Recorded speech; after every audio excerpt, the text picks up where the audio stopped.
Okay, guys, now I know a lot of you will be tempted to give me a downvote, but just please try to hear me out on this. I want to ask you a question.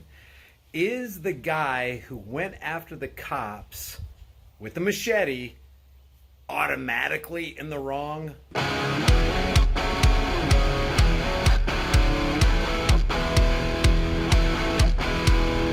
This video is brought to you by the censorship-hating crew over at nightsolarlight.com.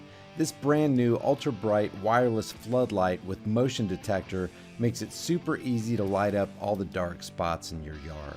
You can install it anywhere because it's wireless, and you never need to worry about buying batteries because it's powered by the sun with a high capacity battery storage bank and frickin' bright LED lights.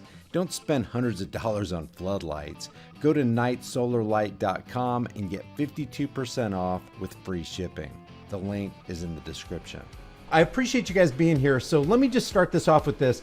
I might get a lot of downvotes for this video right here, but let me just say, please withhold your downvote until you hear what I'm about to say. I'm not for any crime anywhere. I am not for injustice. I am 100% against injustice. I am not for the initiation of violence under any circumstances. Initiating violence on peaceful people who haven't done anything wrong is evil. It is in and of itself a crime. But the question is, we have to ask ourselves this, what is a crime? Because crimes involve two things, the aggressor and the victim. Every crime has an aggressor and a victim. Every crime. And it doesn't matter what the nut jobs in today's political circus say, if there's no victim, there can be no crime. Let that sink in. What is crime? What do you perceive crime to be? Is the crime the mere breaking of a law? The disobeying of an edict of some politician somewhere? What are politicians? Guys, we have to understand. Every one of us knows this too. The most corrupt that walk among us are politicians. They're the most corrupt, lying, conniving, deceiving people on the planet. We all know this. Everybody knows. I mean, if you doubt it, look at the interwebs and check out the memes on politicians. Everybody knows that lying is synonymous with either being a lawyer or a politician. But justice demands, so crime demands two things, an aggressor and a victim. And justice demands that the criminal be held accountable for his crime. Any criminal. It doesn't matter who the person is, doesn't matter what their title is, doesn't matter what their position is in society, and it doesn't even matter what people perceive about that person. If they have committed a crime, they are a criminal. So a criminal is any person who disturbs the life and peace of another person who isn't currently interfering with the lives of other people. In other words, you've initiated force on somebody who hasn't done anything wrong. They haven't harmed somebody. They haven't threatened somebody's life. They haven't stolen somebody's property and refused to pay for it. They're not acting irrationally and irresponsibly and putting a whole bunch of people's lives in danger. They're not involved in that. They're an innocent person being interfered with or disturbed by another person is a victim of a crime, the crime of the aggressor. And it's amazing that people don't understand this simple concept. In no other area of our lives do we accept the actions of criminals and demand that justice moves swiftly against them. No other area, that is, except in the case of law and law enforcers. So let me ask you this question. What is a crime? A crime demands an aggressor and a victim. Where there is no victim, there is no crime. What if crimes were legalized? If the authorities decided to legalize crimes, does that make them any less of a crime? No. Maybe the perception is that it's no longer a crime, but the reality is different than the perception. See, we're calling criminals heroes today.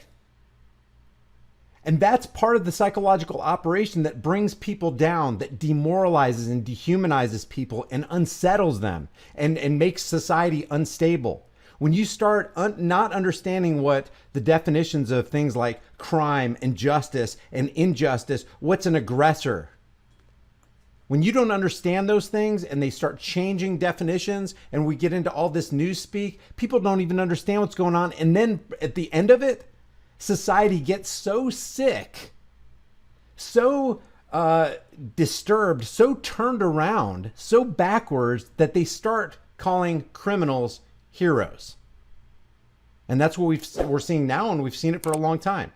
Let me just give you a real quick Spooner quote. He says, if taxation without consent is not robbery, then any band of robbers have only to declare themselves government and all their robberies are legalized. That's how stupid this whole thing is. So do we have crimes that are legalized? Yeah, you don't have to go any further than the IRS. The crime of massive countrywide, nationwide theft is afoot and has been for decades and decades and decades under the IRS code. They've legalized theft. That doesn't make it less of a crime because the IRS does it. So what about harassment? Let's just put in the word harassment instead of taxation. If harassment without consent is not a crime, then any band of robbers has only to declare themselves government and all their harassments are legalized. And that brings us to this story right here. And this is kind of a complex story. It's more complex than it should be because this guy already has committed a crime, but let's say that he didn't. Here's the news article. And then we're going to watch the video, and let me just warn you, there's going to be some probably things that in this video that people are going to consider disturbing. But I want to look at this from the perspective of what is crime, what are criminals, what is injustice, and am I looking at this thing the right way? Can you rightly harass somebody in your neighborhood, in your community, in your zone of influence, and not be considered a criminal if they don't want to be harassed? If you go against somebody's will without their consent, i.e. take something they don't want taken from them or harm somebody when they don't want to be harmed, are you acting as a criminal? Yes, you are. Does it matter if you put on a costume and maybe a badge and maybe a utility belt? Does it make it better? Would it be better if you signed on the dotted line and became an authority, an agent of the state? Does that make it not a crime if you decide to go ahead and harass and steal from that person and damage their property? No, not in reality. Perception-wise, people perceive that it's okay now because you have a badge. And here's how bad it is. Before we get into this, here's how bad it is. It's so bad that a man named Philip Brailsford a couple years ago and his buddies, all a part of the Mesa Police Department, decided to shoot and kill Daniel Shaver on camera, unarmed Daniel Shaver, who was begging for his life, and Philip Brailsford got acquitted of that crime of murder in broad daylight on camera because people perceive that this authority has the right to do things that you and I don't have the right to do. That's a dangerous, dangerous road, guys. While being brutally attacked by a man with a machete, a police officer tased the attacker in order to stop the bloodshed, undeniably saving his own life. However, as he was recovering from his injuries, a female lawyer came forward to demand that the court punish him, that is the police officer, for using excessive force. Now, the first knee-jerk reaction of people is, what? The police officer is defending his own life and he's going to be counted as the criminal? Here's how it unfolded. A routine traffic stop. As though that weren't a crime. What if you just started conducting routine traffic stops? Well, Brian, you don't understand. I don't have the authority to do that. No man does. If you don't have the authority to do it, no man has the authority to do it. Who gave a law enforcer the authority to do it? The people. I didn't give them that authority. Did you? I don't care if 99% of the people in your town gave that person the authority. First of all, you can't do it. You can't give somebody authority that you don't personally have. It's all made up. It's all fictitious. It's all a legal construct, and legality and illegality is just a total construct of the mind.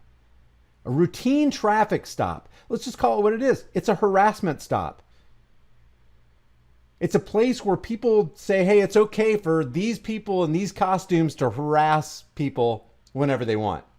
But watch why they pulled this guy over. A routine traffic stop turned into a nightmare for a pair of London police officers after pulling over a belligerent handyman. Metropolitan Police Officer Stuart Outen, 29, and a female colleague stopped Mohammed Radwan, 56, in his utility van in Leighton for having no insurance. The reason for the stop is no insurance. Now, this guy reportedly had a criminal history.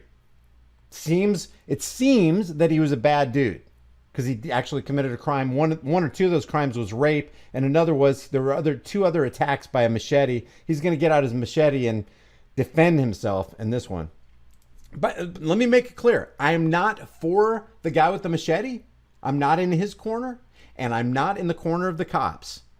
I want to try to be as impartial and unbiased as I can possibly be in this. And I want to find out what's justice, was a crime committed, who were the initiating aggressors in this particular situation, and then we can deal. The thing that muddies this thing is that this machete wielder, Radwan, actually has a former criminal history. So that makes everything a little bit more complex in this. And it's going to be hard to shelf that because people understand what kind of character that we're dealing with here. But how many criminal actions and interactions have these cops had that's not on the record because people don't consider what they did a crime? That's another question. People just don't ask themselves questions.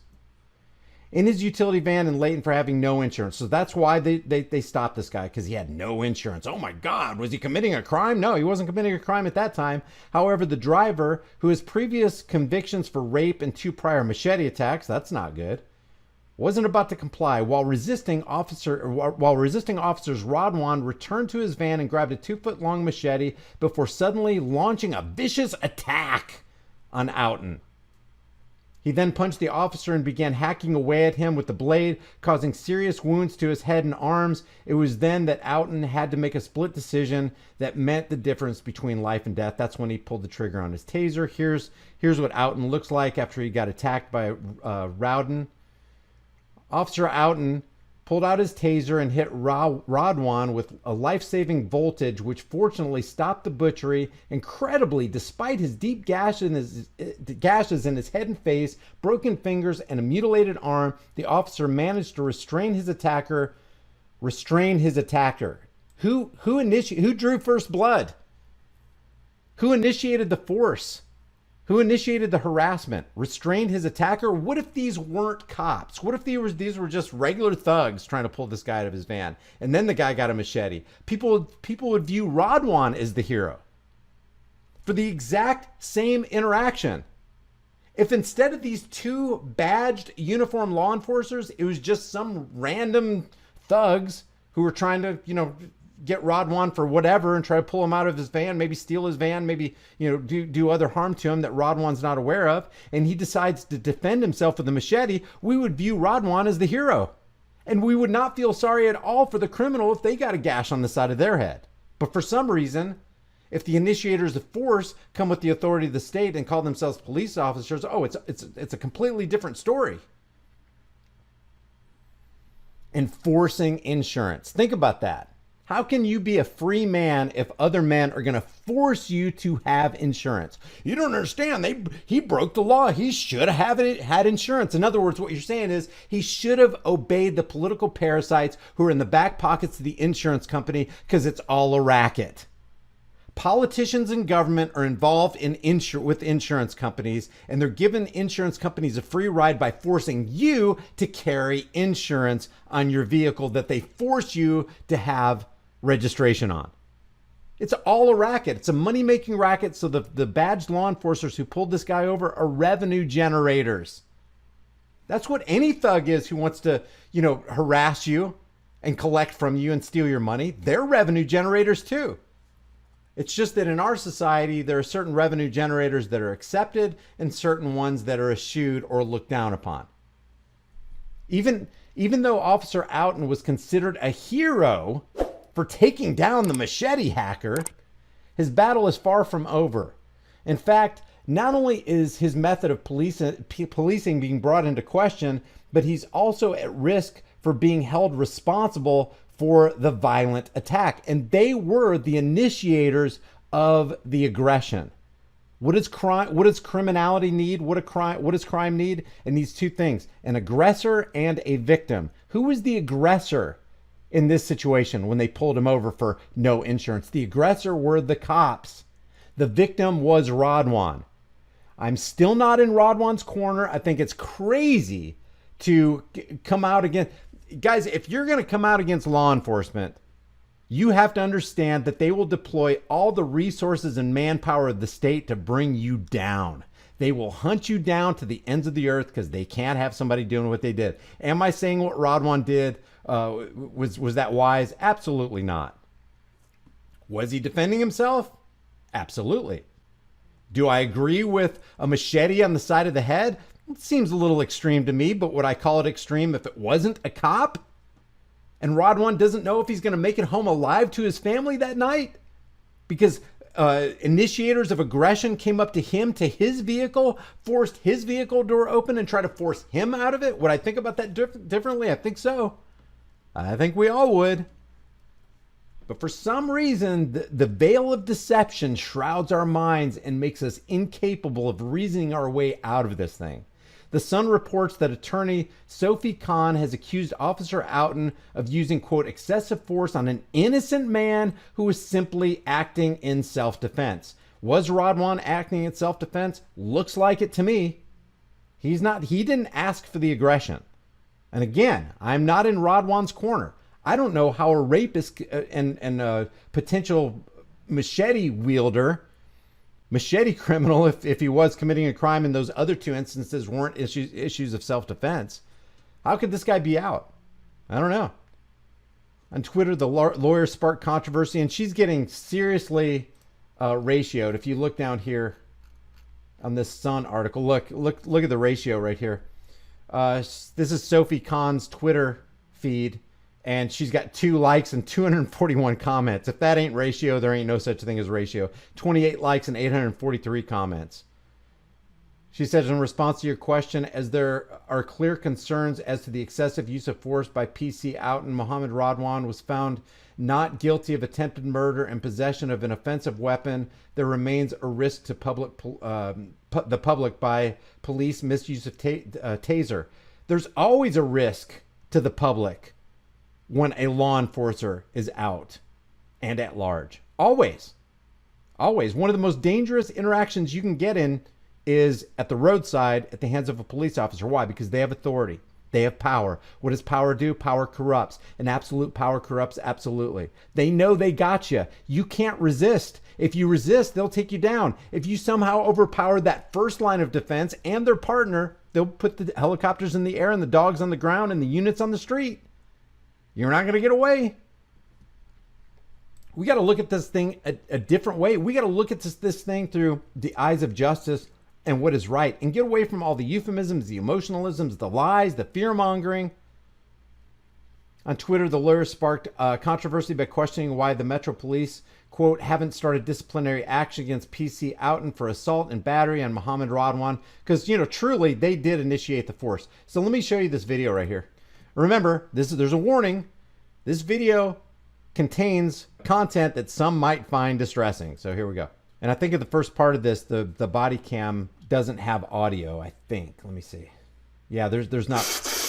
Here we go. Pretty loud.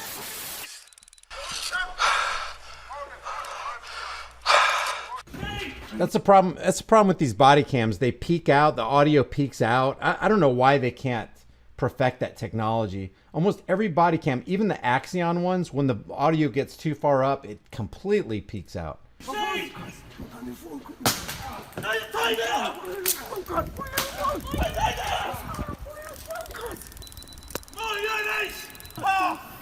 Hold him, officer. The attacker was found guilty of wounding a police officer. Hey, phone police. Nick, phone police, bruv. Get his radio. Give it to him. Give it to him. Don't believe you got any insurance on the vehicle. Is it? Okay, here's part of the beginning of the interaction here. Don't believe you got any insurance on the vehicle. Is it What your do you vehicle? want? I don't think you got any insurance on your vehicle. Well, think what he wants to think. Where have you got? No, you're not going. Sir, Wait. you're not going. Have you got? Hello? What do you want? The attacker. Sir, in the middle of where you going? I want you to note this. Even who was this? Oh, the Telegraph put this out. I want you to know what they say under here. I know people are upset when I keep interrupting videos, but this is very important. The attacker had only been stopped because his van was not insured. Former rape charge doesn't come into play on this. The 2 attacks by Machete by this Radwan guy doesn't come into play. He's only being pulled over and harassed because he is not complying with politicians about having his vehicle insured. That's it. This is all this is about right now. And they're calling this guy who's being harassed by armed thugs the attacker. And he hasn't even been attacked yet up to at this point in the body cam. Where are you going? If you move away. Where are you going? Move away. Join me on the pavement, please. Where are you going? Move away. You're driving away, sir. You're not driving away. He's tried to get back into his van to leave, and I've stopped him. For that, he's punched me in the face twice. I've arrested him for assault on police. We've then... Officer, I don't know why he punched me in the face twice. I was only trying to get him out of his vehicle against his will and without his consent. I was only harassing him when he didn't want to be harassed. Can you imagine explaining your same story, this cop's same story, to a cop who arrives on the scene after somebody else, after you harassed somebody else and you committed the crime, you initiated the force? Can you imagine how stupid this sounds? For that, he's punched me in the face twice. I've arrested him for assault on police. We've then had pretty much a physical fight inside the confines of his van, during which time he's broken away from me, grabbed the machete and hacked me in the head at least 5-6 times. Only ending when he fell next. When I fell over, I shot him with the taser. He's fallen next to me and I've detained him with my taser until more colleagues can arrive and properly detain him. Once it started hitting me in the head with the machete, then I realised it was turning into it was escalating very quickly, and I was having to now fight for my life. And I recall specifically as I was falling to the floor, having fired the first shot and aiming for the second, that is, if this doesn't work, this might be it. But luckily the taser worked, it did its job. He fell incapacitated next to me, and I was able to use it to keep him on the floor and keep myself alive. Yeah, see, I totally agree with Politically Atheist. This is a tricky one since he's created victims before. Radwan has created victims before. This makes it a little bit tricky, kind of. But if you just take this as an isolated case and take it for the police report and the reports on mainstream media, the only reason he was pulled over was because he didn't have a license. Here it is right here. The attacker had only been stopped, only. So this excludes any crime he might have committed in the past. They isolate this. Yes, is this guy potentially dangerous? I would say if you rape somebody, let me see. I think the Sun deals with his actual. Here's the guy right here. Let's see. It actually said, yeah, okay. Radwan was jailed for 9 years in 1996 for attacking 2 men with a machete in the bathroom of his East London flat. Now, I don't know all the ins and outs. Let's just say he was the initiator and he was the aggressor. That's not good. That means he committed a crime. But they were in his flat. They were in his house. Makes you wonder. Both victims needed surgery following the attack in 1996, with one having almost had his hand chopped off. He had convictions stretching back to when he was 18 and was jailed for 3 years after being convicted of rape in 1983. And, a lot of people get convicted for things that they didn't, crimes they didn't commit. But let's say he did commit this crime. He's not, at least back then. Now, this isn't to say that people can't be rehabilitated. And again, I'm not speaking in this guy's defense. I'm just trying to be impartial and unbiased in this and trying to determine what is actually just in this situation. If this guy truly did rape somebody in 1983, not a good dude. If he truly did initiate an attack on these 2 guys with a machete, not a good dude. It's almost like he's got this history of, and then he doesn't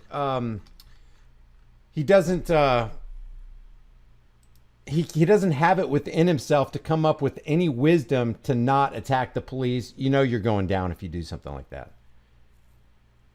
But if this was anybody else other than a cop, would this action by this machete wielding guy be justified? I think most people would say yes. Because if a criminal is initiating a crime against you and you in self-defense grab for anything in your vehicle to defend yourself and you happen to harm your assailants, you're going to be seen as, hey, good job, man. We applaud you. But because it's a cop that did this, and I would venture to say even with a criminal record, if he was defending himself against non-law enforcement attackers, he would be applauded. People would be like, that's bad stuff. The rape, the violence with the machete in the past. But this right here, it's clear. You know, they were trying to pull him out of his vehicle for no reason. I think even then, even with this criminal history, but it changes the entire perspective. The entire paradigm of almost all of society changes when you put the attacker in a costume. And that's what I wanted to draw out of this.